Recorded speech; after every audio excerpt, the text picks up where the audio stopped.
Bruce Campbell. I'm one of the co-owners of the store. My wife Sandy owns it. We've had the store for about 2 years. Originally, we come in and decided to redo the floors in here. I'm also a contractor by nature. We started to tear up the floor. We started getting a lot of requests from neighbors and stuff asking us about the tunnel and had we found it and things like this. So we kind of got our interest up. We did take the whole floor off. We found many unusual walls that were faced different directions. A lot of them had been filled with dirt, and they were very well designed, but they had no structural purpose. It has been said that the store has been moved before, which explains some of it, but there was a lot of it that wasn't explainable. We did find lots of artifacts down there, some dating back into the 1800s. And the story has been told that the tunnel ran directly across the road to a house that was occupied by several doctors in its history. That house was built in 1849, and the store itself was built in 1864. So it wasn't the right time period. What else do you want? What about the trap door that you put down? We did put a trap door down. Wood TV 8 News did a large-scale story on this, investigating the tunnel. Although we didn't find an actual tunnel, it's probably been collapsed over the years. We did get some affidavits, one from Mayor Bob of Hastings, who's the current mayor up there, of the validity of the tunnel. He said he watched Leona Vanderlick, which lived across the road, actually go through the tunnel in the 70s. So that's probably the most creditable accounting of somebody going through it that we have, although there's lots of hearsay about it. We did go down underneath the floor. We cut a hole in the floor and went down and did some filming down there. The news report, like I said, we found lots of antique memorabilia in the dirt. Bottles, medicine bottles, unusual things that dated back to the later 1800s.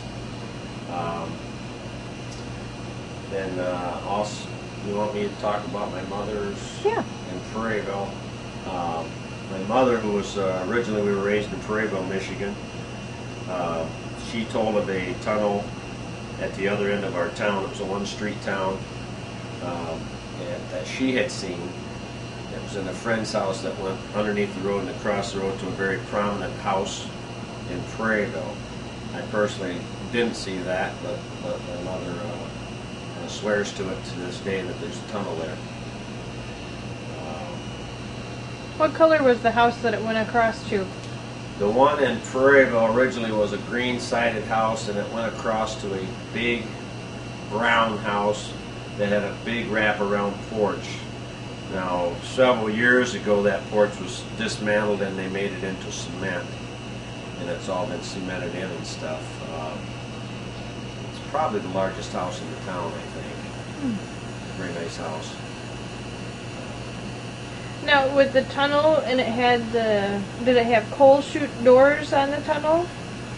Either on this one or the one in Prairieville? Our understanding, well, the one in Prairieville, is my mother, if I recollect what my mother told me, was that it came out close to a closet inside the house. Now, this one across the road here, we went over and did investigate where it had supposedly was, and where it had been filled in.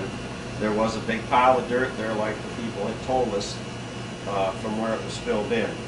They did try to dig a little bit of it out, but the foundation was so bad in the house, the stones started falling out, and everybody said, no, let's not dig anymore. So we didn't pursue that one, although there's a big pile of dirt there that supposedly is where the tunnel came in at. It is in the heating area of the house, which would be where the coal chute probably came in at that time. It was on the side of the house. It was also said, we heard that there possibly was a tunnel to the other doctor's office, which was on the other side of the street. But I've only heard that through one person. Okay, now the actual walls that we spoke of earlier, we have a big, large stone wall. They're very well built. They're cut, they're faced. which is a contractor. I know how much work that is, a lot of work. And they're nice and wide, probably 18 inches.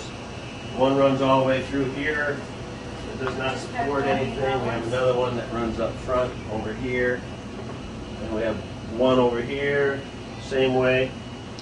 And we also have several walls over here. None of these walls are structurally being used for anything. It doesn't support anything. It isn't under anything. One of them can be explained by the movement of the building, but several of them don't. Most of them have been filled with dirt and miscellaneous stuff, and that's why we found the antiques and stuff down there, the odd stuff. I'm sure it was kind of buried with anything you could find and filled it up in there.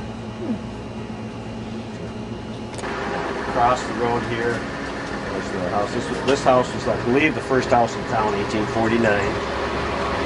Supposedly the tunnel was directly below the two windows you see at the top, directly straight down. And then the access to get into the basement was around behind, and there was an old coal chute back there too. This building originally stopped right where the electrical box is. This has all been added on. Originally, the house next door was connected here. It has been since moved. On the others, the Sinclair banner that you've seen upstairs on the floor came from this building over here that's been reconditioned and stuff. That was the old Sinclair station. Before that was the station. If you come over here, the original station, this garage is back here. A little cluttered up right now. That's the original garage right here. Was the original Sinclair garage. Then he moved across the road. Those were all, that was Dale Moon that owned that, and this was Charles Moon that had this. Charles Moon.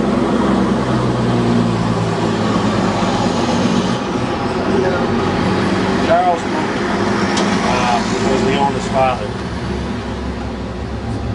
On this side of the street over here, I think we're busy today. That's good for business, I guess. This must be Saturday instead of Monday. We had another store that was almost identical to this building. It sat on the other side of the street. We also had a two-story building in the front. And on the other side, you can't hardly see the house through the weeds there. But that originally was the post office. And then it kind of made its way down here to the store. It went in each building, it was in each building, and eventually ended up here. And now it's down the road a little farther. We also had a blacksmith shop. We had a meat market. We had a granary down the road on the left-hand side. And there was hitching posts everywhere. On the other side, Dr. Reese was in this house. He was probably there from, I'd say 1925 till... Looks like it was a recording in 1936 that in 1839 Lewis Minor conveyed that according to the provisions. It was signed by Martin Van Buren, who was the President of the United States at the time. Wow. See, because he bought it directly from the United States. The United States conveys to Lewis Minor the property, and that was before Michigan was even a state. Yeah, it was signed by President Van Buren. No kidding.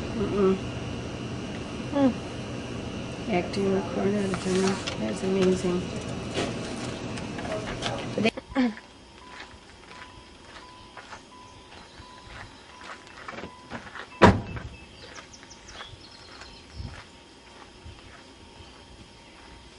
If you're talking about the Underground Railroad, you have to think about roads like this. In the middle of nowhere, when you have trees, dirt roads, and you're not really sure which way to go. So when you're thinking about what they went through, you have to kind of look at what they traveled.